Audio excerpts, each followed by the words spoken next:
他没有很多大鸣大放的表现手法，但你会感受到他们的行为中都带有着很强烈的情感。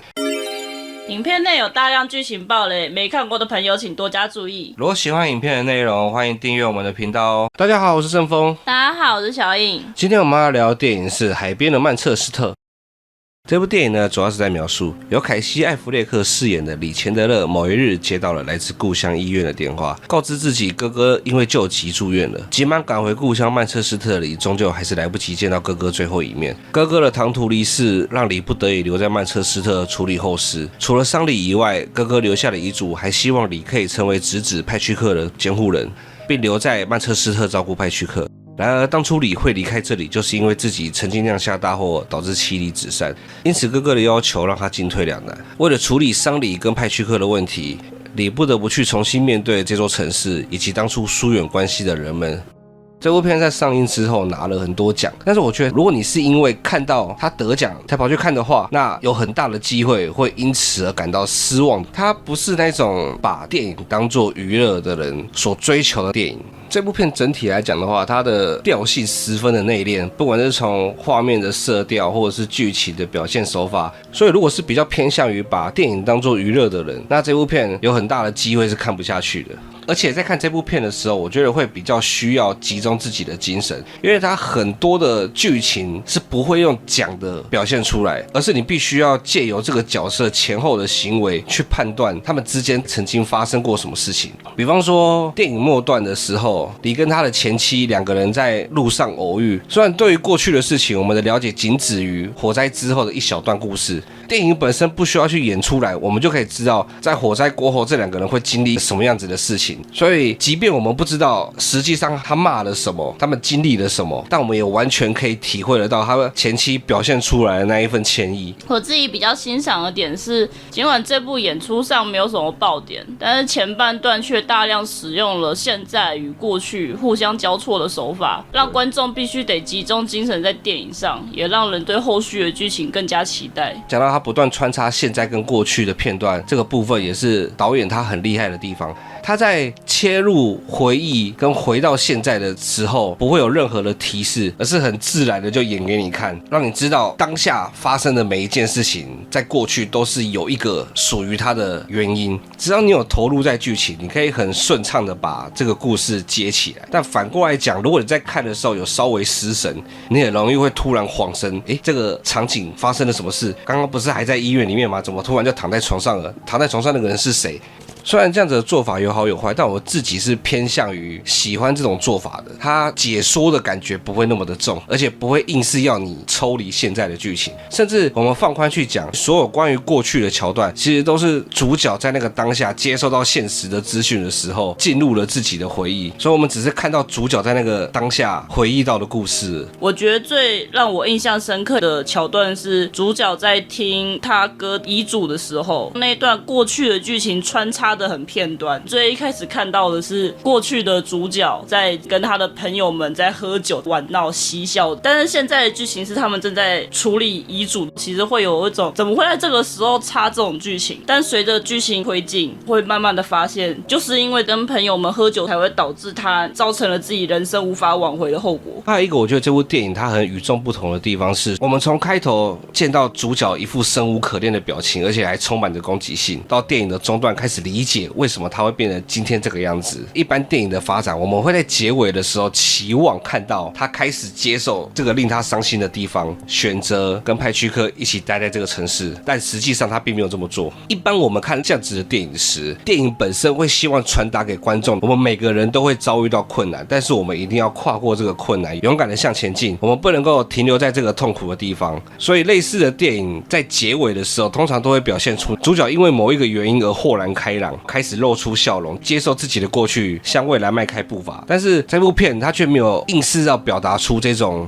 正面的态度。主角到最后他还是没办法接受留在这个城市，而且观众能够体会为什么他最后还是会选择离开，因为这个城市带给过他太多的痛苦。即便他努力尝试着想要重新融入这里，但不管是过去的回忆还是现在的环境，各个地方都在排斥着他这个人。我也蛮喜欢结尾，主角直到最后都没有原谅自己。但是有一点我不太认同你，因为你说这个城市带给他太多的痛苦，所以他没有办法继续在这个城市生活。但我觉得刚好相反，就是因为他过去住在这个城市，成家立业，建构了许多的回忆。然而这一切都因为自己的愚蠢而付之一炬了。当初得到的快乐有多大，失去了那份痛苦就越大。你说这座城市带给他痛苦，但是我觉得这座城市带给他的是快乐，带给他痛苦的不是这个城市，是他自己。讲到带给他痛苦的是他自己，就让我会想到说，这部片他在描写人的情绪上面这一点，我觉得也是很厉害。他没有很多大鸣大放的表现手法，我们不会看到里面的人在嘶吼痛哭，甚至是有什么很激烈的反应，但你会感受到他们的行为中都带有着很强烈的情感。比方说像是火灾刚发生，主角被找到警察局去做笔录的时候，主角抢了旁边警察的配枪想要致敬，他没有什么很激动的音乐或者很外放的情绪，他就只是有很简单的动作跟配合着前面所有的画面去表达出他现在这个当下的绝望跟痛苦。在做笔录的时候，我甚至会觉得他是不是期望着警察跟他说他犯了什么罪，然后要被关几年。当警察出于体谅对他说你不会因为这样子就犯法时，我觉得那个当下带给他最大的痛苦。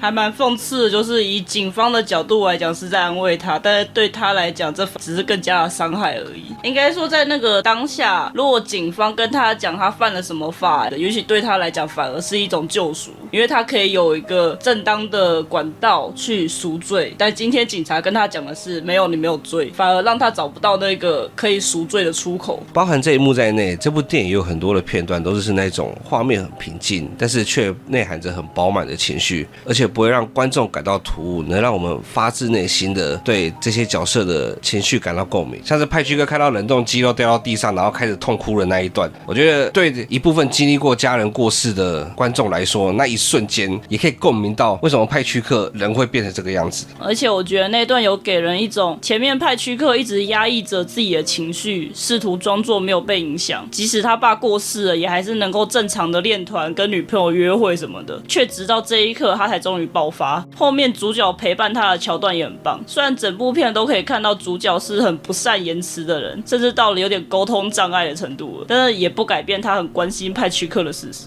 虽然整部电影前半段的时候，我们会觉得这两个人的相处好像没有那么融洽，但其实就像你说的，李他只是比较不善言辞，他的一举一动其实都还是很关心派屈克，不论派屈克有什么需求，他都是能帮就尽量帮。但我想，就是肌肉跟后面和生母见面这两段加在一起，才让李又重新发现这个孩子没有他想象中的那么成熟。虽然前面都表现得很坚强，但实际上他的内心受到的影响还是比想象中的大，所以李也更努力的去释放出自己的善意，想要试着让这个孩子开心，所以才会有后面我们看到他卖掉哥哥留下来的猎枪，然后把船修好，看到派屈克跟他女友在船上开心的样子。我觉得在那个时候，李才开始认真的考虑自己是不是真的能够留在曼彻斯特。他那时候露出的笑容，也有一部分是开始相信自己可以改变，然后跟派屈克一起待在这个城市。但是很遗憾，过去造成的影响实在太大了，所以最后他还是选择把派屈克交给哥哥的好友，然后自己离开这个城市。整体来说，如果追求的是娱乐电影，那这部片一定不是一个很好的选择。相比于一般娱乐电影中大量的刺激桥段，这部片太过内敛含蓄了，你必须要全神贯注才能体会到它的用心。在剧情上，我也很喜欢它不同于一般的励志片，不会总是要人们跨越悲伤克服痛苦。这部片给了我们另外一种方向，